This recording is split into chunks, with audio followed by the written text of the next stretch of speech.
आखिर ऐसा क्या हुआ कि कारगिल चौक पर एक ही वक्त दो बिल्कुल उलट नारे गूंजने लगे। एक और भीड़ हेमंत सोरेन जिंदाबाद के नारे से चौक को भर रही थी तो दूसरी ओर उसी जगह से उठ रही थी, आवाजें गूंज रही थी, हेमंत सोरेन मुर्दाबाद। किसी के हाथ में झामुमो के हरे झंडे थे तो किसी के हाथ में सीबीआई जांच करो लिखे पोस्टर। ऐसा लगा मानो कारगिल चौक एक ही समय दो रणभूमि में बट गया हो। लोग हैरान थे कि आखिर हो क्या रहा है। झामुमो के जिला अध्यक्ष प्रेम नंदन मंडल की अगुवाई में जब कार्यकर्ताओं ने 130वें संविधान संशोधन विधेयक के विरोध में भाजपा का पुतला दहन किया, तभी उसी जगह आदिवासी छात्र छात्राएं सूर्या हांसदा एनकाउंटर के विरोध में मुख्यमंत्री हेमंत सोरेन का पुतला जलाने उतर आए। इतिहास में कारगिल चौक कई आंदोलन का साक्षी रहा है, लेकिन रविवार की शाम 4 बजे जो नजारा सामने आया उसने गोड्डा की राजनीति में नई कहानी लिख दी। रविवार शाम 4 बजे झामुमो कार्यकर्ता कारगिल चौक पर जमा होने लगे।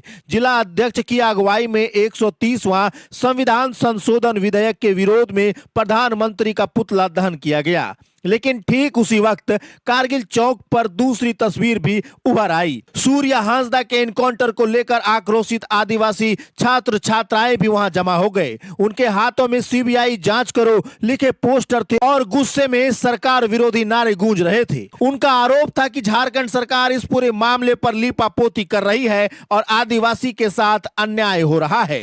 कारगिल चौक पर यह दृश्य झामुमो नेताओं के लिए बेहद असहज था। एक तरफ वे केंद्र सरकार के खिलाफ आंदोलन चला रहे थे तो दूसरी तरफ उनके सामने ही सीएम का विरोध हो रहा था। स्थानीय लोग कहने लगे, आज पहली बार देखा कि एक ही चौक पर सरकार के लिए जयकारा और निंदा दोनों एक साथ हो रहा है। इस पूरे घटनाक्रम ने लोगों के बीच चर्चा का माहौल गर्म कर दिया। आम नागरिकों का कहना था कि अब जनता का गुस्सा सिर्फ केंद्र सरकार तक सीमित नहीं है, बल्कि राज्य सरकार से भी नाराजगी साफ झलक रही है। सूर्या हांसदा एनकाउंटर ने आदिवासी समाज के बीच असंतोष भर दिया है।